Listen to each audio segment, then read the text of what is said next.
Good morning, everyone. We are back. Good morning. Good morning, everyone coming into the room. I know it's a different time for coffee and donuts, but good morning. I'm glad you're here. Good morning, everyone. I'm just going to give everyone a few minutes to come in. I know that it's a work day and it's 8 o'clock, and most people have to hit that time clock at 8 o'clock Monday through Friday. But I appreciate you all popping in and popping out.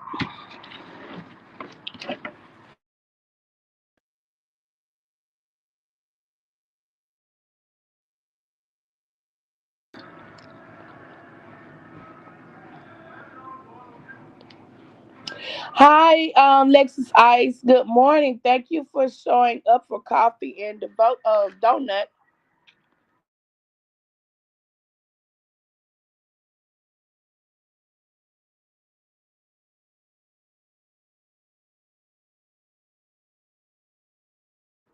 Good morning, everyone coming into the room. Okay, so we are back by popular demand. Uh, and I've missed coffee and donuts. So we're going to start the show back up and running.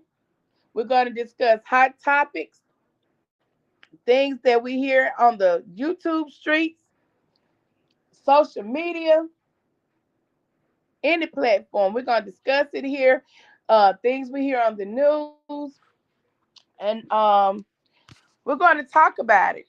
So this morning, let's start here. I think you want to come up.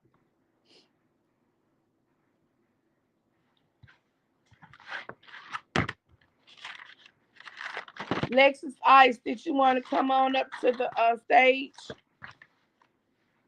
So I have to watch the time as well, keeping up with the time.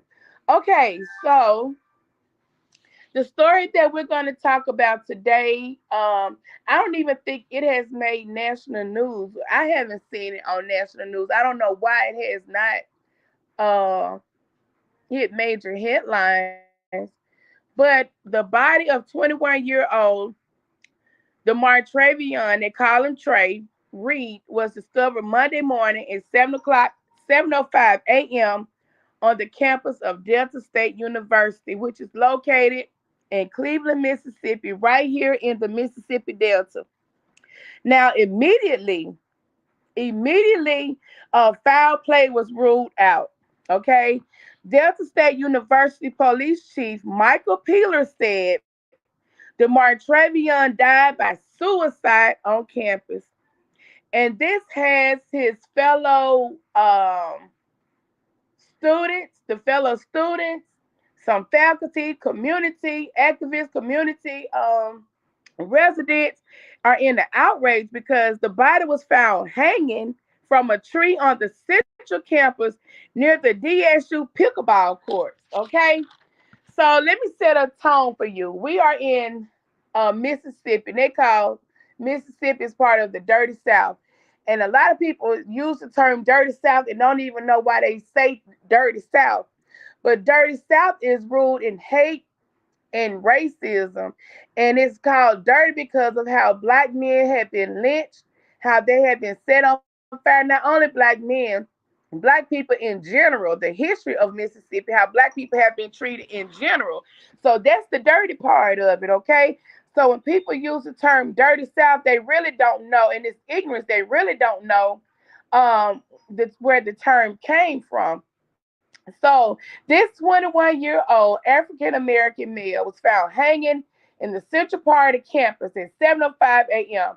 So Monday, let's say you're out some, and I've been on the campus several times, worked in Cleveland, just started working in Cleveland a few months ago due to health reasons. So the campus is flourished with people early in the morning. Some taking walks. They have daycares on campus. They have places you can go and eat, grab breakfast on campus. So the campus is busy at that time of morning. I've seen it myself. Okay. So you have all these people going about their daily life on a Monday morning, and you run across a young black male hanging from a tree in Mississippi. What's the first thing that comes to your mind? And remember, I'm not going to even bring it up what's going on in the national news with someone just getting assassinated. I'm not going to even bring that up, but that's the tension that we have here. That's the tension that we have with people thinking it could be connected or retaliation or something. That's the tension that we are having here with this incident, okay? Okay, let me tell you about the rumors. Rumors are spreading so fast in Trey's incident. Now, I don't have to tell you that when something happens, everybody's gonna make their own speculations. Everybody's gonna come up with conspiracy theories. Everybody's gonna have something to say about what happened. Everybody's gonna try to put pieces together that may fit, that may not fit. And when you're talking about rumors in this situation, you have to remember to keep the family in mind because he's from Grenada, Mississippi. So he stays on Delta State campus. So from the from Mississippi to Delta State, that's maybe about maybe 2 hours, I'm thinking, or a little longer, 2 hours. He's 2 hours or so away from home. And so he went not too far away, but he's away from home on campus. Hello, MLW. And his family has to get that call that he's been found hung from a tree in the middle of campus like this. Okay? And so rumors immediately start to spread. Some rumors have been said that he had two broken arms, he had a broken leg, and that he had been beaten very badly. So if he's found hanging from a tree, and keep in mind, immediately they said foul play. They ruled out foul play. So if a man been found hanging, he has two broken arms and a broken leg. If this is true, how can a man with two broken arms and a broken leg hang himself from a tree, commit suicide, and hang himself from a tree? How is that possible? If the rumors are true, if you have two broken arms and been beaten very badly and you have a broken leg, is it possible that you hung your own self up from that tree in the middle of campus? Okay? These are just rumors now. There have also been rumors that there are GoFundMe accounts and people always try to cash in on something. Always try to find a way to get in money grab. So there's no GoFundMe. I did find out that the family does not have a GoFundMe account. So please don't send any money to any GoFundMe's because it's not from the family, okay? The university immediately launched an investigation, and authorities, including the Mississippi Bureau of Investigation, along with local law enforcement, are working together to determine the actual cause of death. Okay? Although officials have stated that there is no evidence of foul play, the circumstances surrounding Trey's death have sparked widespread outrage and concerns about racial violence. And we, like I just said, we know that the history of Mississippi and the lynching of black men, and Trey was a black man in his prime. So, social media has drawn parallels to past cases where black men have been found hanging, and it's always ruled out foul play, no foul play. Always, immediately, always, no foul play, no foul play. Okay? Um, so I want to know, was it suicide or did someone hang Trey up from this tree? That's what we all want to know. Like I said, the racial tension here is on edge. The universe, they're celebrating the millennium right now, so they have all type of festivity, 100, all type of festivities going on. They cancel everything. They've canceled classes, events.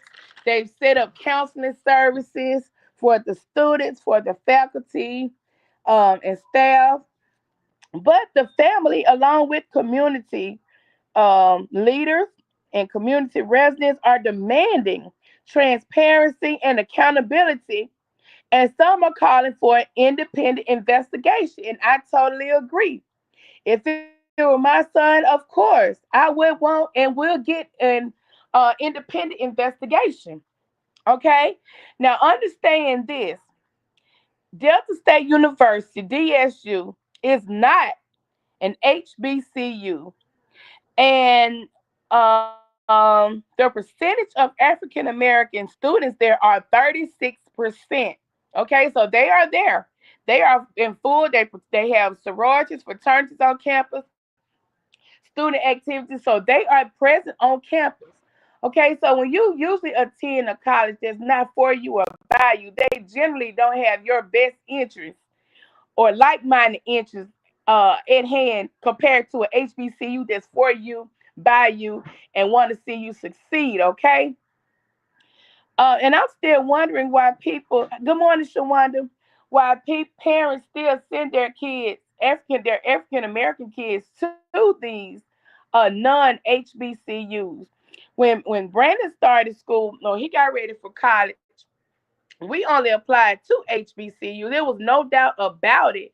Which we didn't know. We know we had in mind which ones we wanted, but we applied to several, and there was no.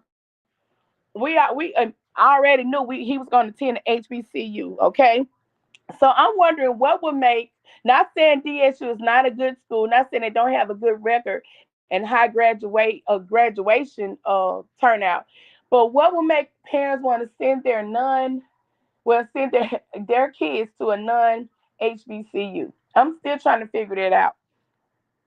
I'm still trying to figure that out. Okay. So the coroner did release a statement, and I'm not going to read it verbatim, but you can look it up. And I'm not on my computer this morning to show you. Um, but I did want to go ahead and cover this story, and we're going to follow along with it. But the coroner from the Bolivar County Coroner's Office, his name is Randolph Rudy Seals Jr. He said that there was no foul play, there were no broken bones. The body did not suffer any lacerations, any contusions, any compound fractures, or broken bones consistent with an assault. So that's it. So, do you think the family should take the word of a coroner and or launch their own investigation? And like I said, if it was my family member, I certainly would launch an investigation. But the rumors did say, and they were only rumors, that the body had broken arms and broken leg and one broken leg. So how can a person with, if that's true, how can a person with two broken arms and a broken leg hang himself from a tree in the middle of campus? And I read somewhere where the mom said he was quiet, he was not depressed, he was not going through any trauma. His headspace was not that of being suicidal. Okay, and the campus is in the midst of a celebration. So in the midst of that celebration this whole week, what prompted him? I mean, what was he depressed? Why was he depressed? What his friends are saying he wouldn't have committed suicide. His friends are saying he would not have committed suicide. His mom is shocked. She said that's not the character of her son. And I've seen pictures flown throughout Facebook with family members and friends, and he was a lively guy. So what headspace was he in if he committed suicide, and why did he choose to hang himself in the middle of campus like that? I mean, I'm trying to understand that part. It's not probably not for me to understand, but this is a sad situation. And again, we want to keep the family, respect the family first of all, because losing a loved one is hard enough, and then to lose one to this type of in this type of way especially being from Mississippi, knowing the history of lynching black men. They had to take a lot of planning and a lot of strength to get up there, and I just don't understand it. A young black man, 21, on campus, and college campus life, that should be the best time of your life. One of the best times of your life, anyway. Good morning. So we're gonna watch this story unfold. I don't know what's gonna happen with it. I don't, but the coroner has released his report. But I will say this: it has been, but we're in Mississippi. But I have seen in other cases where the coroner's report has not been true. The coroner's report has been wrong. People have been paid off sometimes to change the report. I've seen that. I've seen that following other stories. The coroner is a human being, right or wrong. He's not God. He's a human being. People can be paid off. If the money is right, people can be paid off. I'm not saying that's what happened in this case. I'm just saying I have seen it happen. Cover ups. We're on a white campus, white school, a black guy, black boy being hung from a tree. Is it a cover up? Because immediately before anything, no foul play. How can you immediately make that judgment? No foul play. Just right off the bat, no foul play. As soon as it happened, 7:05 he was found. 7:06, no foul play. Immediately like that. I don't understand it. Every time you find a black man hanging, he hung himself. Why you think a black man gonna hang himself from a tree? Why? He had his whole life ahead of him. And you think that's what he had on his mind, getting up that Monday morning, hanging himself from a tree in the middle of campus like that? I know his family's still in shock. People that were close to him are still in shock. And like they said, that this was not his character. So we're gonna sit back and watch. I'm not making any speculations. I'm not coming to any conclusions. I'm not making any judgments. This is what is going on here this week.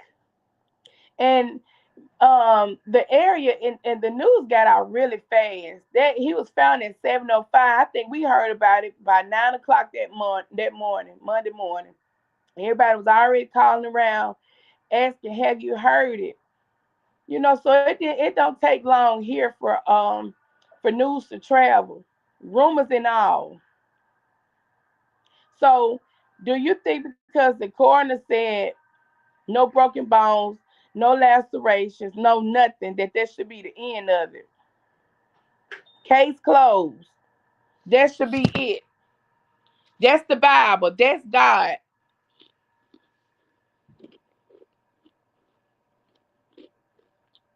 It's nasty, y'all.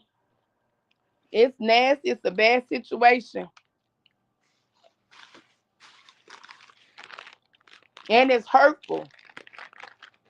I don't know the young guy, don't know his family, but I can sympathize with them because I have a young I raised my husband. I raised a young black man. He's off in school in college.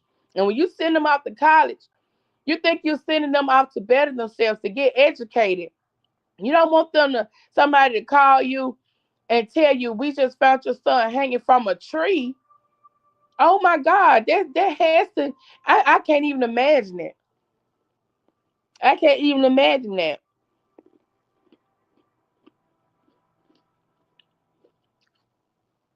I'm praying that God gives his family strength and courage, because I'm sure they're gonna hear a lot of stuff. They're gonna be getting people gonna be giving them unsolicited advice. This is sad.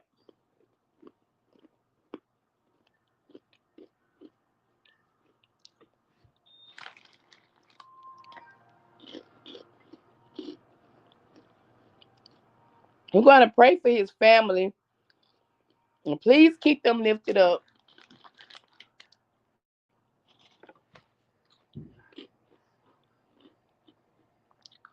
I'm fine. How are you? And we have to build with coffee and donuts. We have to build our community back up, build our viewers and our followers back up. We've been gone so long, and I think this is like the second time we tried to come back, but life be life. You can never predict. Our time is not God's time, and when you plan to do stuff, a lot of times it's not the right time. But I think today, and I was determined to show up today. I was determined to be here at 8 o'clock.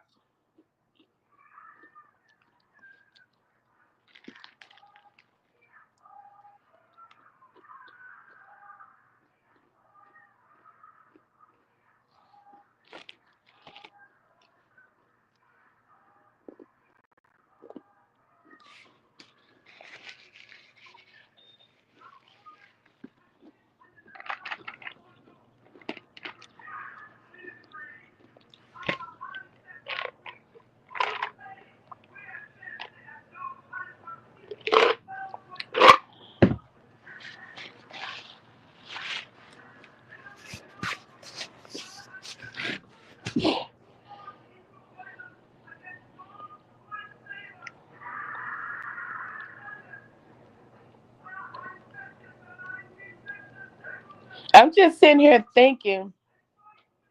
I talk to my son every day, and I'm just trying to sit here and wrap my mind around what that phone call could have been like that they made.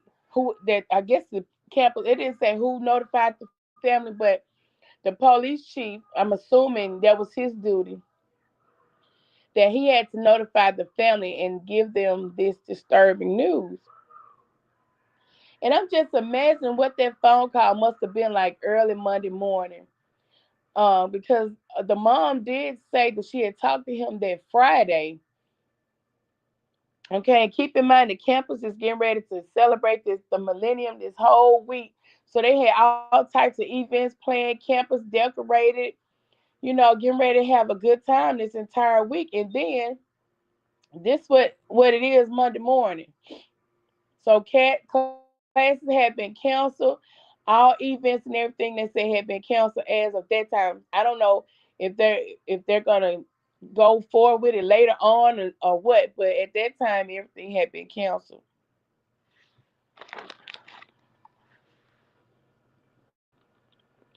But it's sad and the community is hurt. The community is outraged and demanding answers, demanding an investigation, an independent investigation.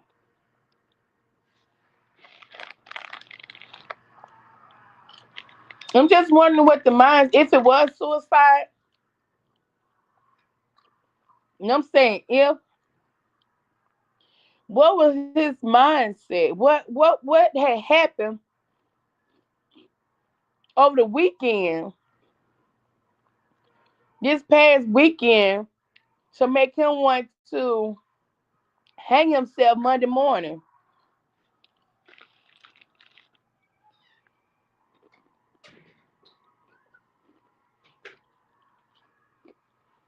And I heard one rumor was that he was into it with one of the white fraternities.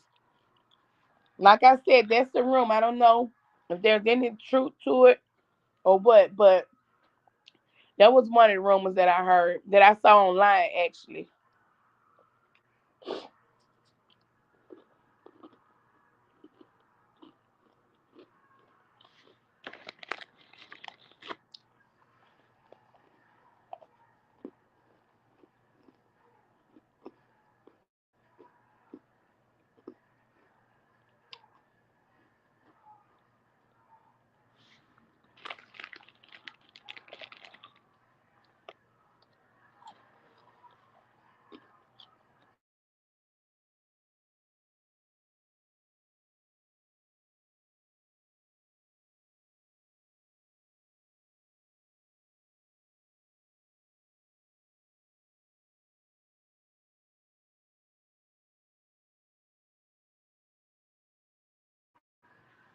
Now this is too. It's too much.